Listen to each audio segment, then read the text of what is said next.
The images in the following program are highly sensitive and may be as disturbing to viewers as they were to us. However, we have to show the truth about cruelty to animals, praying that you will help to stop it.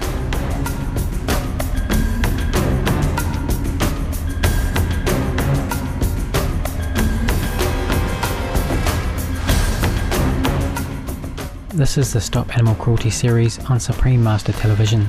This week is the second and final part of a two-part program on the appalling practice of hunting wildlife. The US-based non-profit organization In Defense of Animals, or IDA's stated mission is to end animal exploitation, cruelty and abuse by protecting and advocating for the rights, welfare and habitats of animals, as well as to raise their status beyond mere property, commodities or things. Since 1983, this group has been a leader in animal protection, including in the area of halting the murder of wildlife. Over the years, In Defense of Animals has stopped bow hunting of the Tule elk and killing of peacocks at Reyes National Seashore, a park in California, USA, halted a planned aerial killing of wolves in Alaska, USA, prevented a buffalo hunt from going forward in New Mexico, USA, caused the cancellation of a hunting competition that would have meant the deaths of up to 1,000 bobcats, coyotes, cougars and foxes in a single weekend in Arizona, USA, and successfully halted a bear hunt in New Jersey, USA. Today's program features further excerpts from an episode of the In Defense of Animals produced television series Undercover TV entitled What's Wrong with Hunting? Undercover TV is hosted by Mr. Kenneth G. Williams, a vegan professional bodybuilder from the United States and a spokesperson for In Defense of Animals veganism campaign. This superb athlete made sports history in 2004 when he won third place at the prestigious Natural Olympia bodybuilding competition in Las Vegas, USA, and became the first vegan bodybuilding champion in the United States. Welcome to Undercover TV. Today we have a special presentation of the video, What's Wrong with Hunting? This video exposes the animal cruelty that occurs during hunting. Some of the images are graphic and viewer discretion is advised. If you look at the way that hunting language is used, even that is brainwashing, because when you have a hunter talking about culling, harvesting, what they're really doing is they're killing a living being. They're not harvesting a crop. But if you use that type of language, that's going to then take away that animal's personality in your mind. And so it's to their advantage to make us think of animals as things. Animals aren't things. If you look at pain receptors, which are called nociceptors from the Latin, in any animal, a non-human animal as well as the human animal, anatomically and physiologically, they're identical. Same chemistry, same wave transmission, same sending impulses up the leg or up the arm. So if the receptors are the same and the chemistry is the same, we can assume that pretty much the same impact is perceived. The other thing is, logically, think what pain is telling you. Again, pain is to be interpreted as such an overriding negative stimulus that you respond to the pain before you have time to think about it. If it were not that negative a stimulus, then the species wouldn't survive. I really don't think that our pain is any more significant to us than the animal's pain is to that animal. We may be dealing with a different frame of reference. My philosophical or experiential background may be different than a beaver's or a marten's, but still the pain and terror that I might feel because of a serious injury or a terrifying experience are the worst and biggest things in my consciousness. Similarly, the pain and terror for that beaver and marten is the worst thing in their experience of their consciousness. The very first operation that I ever remember, we had a red-tailed hawk brought in to us, and it had been shot. Now, there's no way you can shoot a red-tailed hawk legally. It's a protected species. It's a migratory species, protected under international law, protected under federal law, protected under state law, incredible fines associated with it. This one had been brought in, and it had a shattered elbow.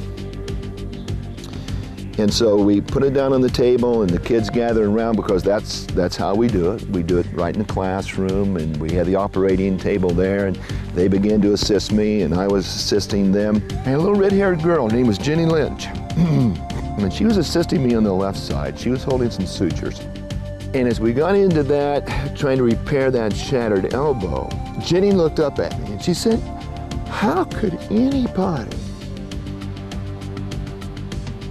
try and kill something that beautiful. Well, I was a very intelligent, very gifted science teacher. And very gifted, intelligent science teachers know everything. So I looked down at her, Jenny, and I said, Jenny, you know, that's just the way the world is. What bothered me was the answer that I gave Jenny. You know, that's just the way the world is. Which, as I look back on that now, was an indictment of the world. That's not the way the world is. We are better than that. We are better than creatures that simply go out in the woods, armed with a gun, and shoot something from ambush just for pleasure. That is not how I see humanity, not how I see the human race. Hunters hide and shoot from ambush. In the Old West, they had a name for people who shot from ambush. They called them bushwhackers, and there was no lower form of life in the West than a bushwhacker. Hunting is bushwhacking.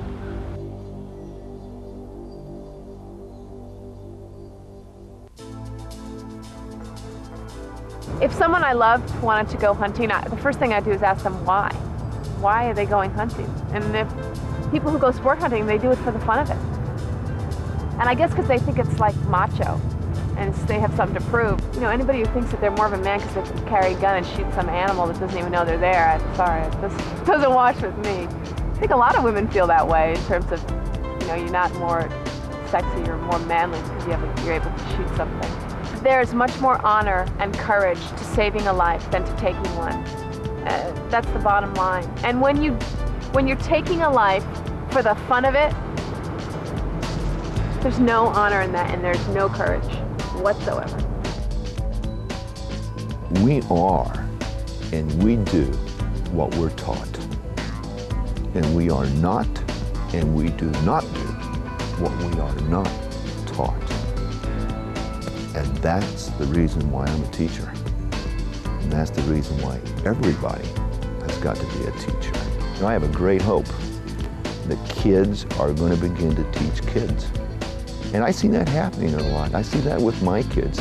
They teach their parents, they teach other kids, and I'll tell you what, they're a lot more honest than when I went to school.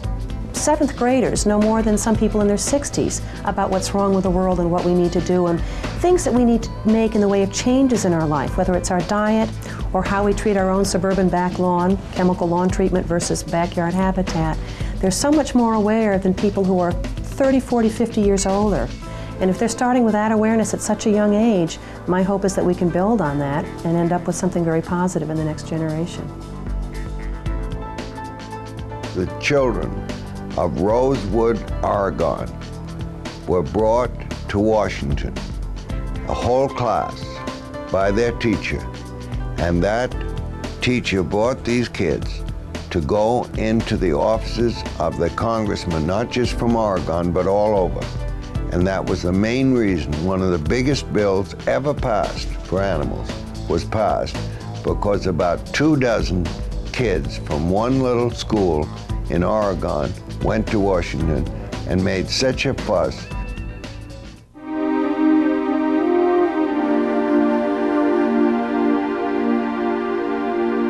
A lot of families have dogs and cats, and those are animals also, and if they can see their own pets at home the same way as they see the wildlife that's out in nature the same way and have the same respect, and I think they could be able to get it, you know?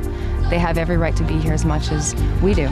Nature is just such a prize that was given to us, you know, and I think we really take it for granted.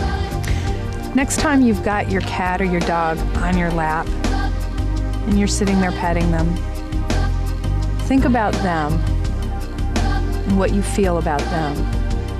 And then think about her. What really is the difference?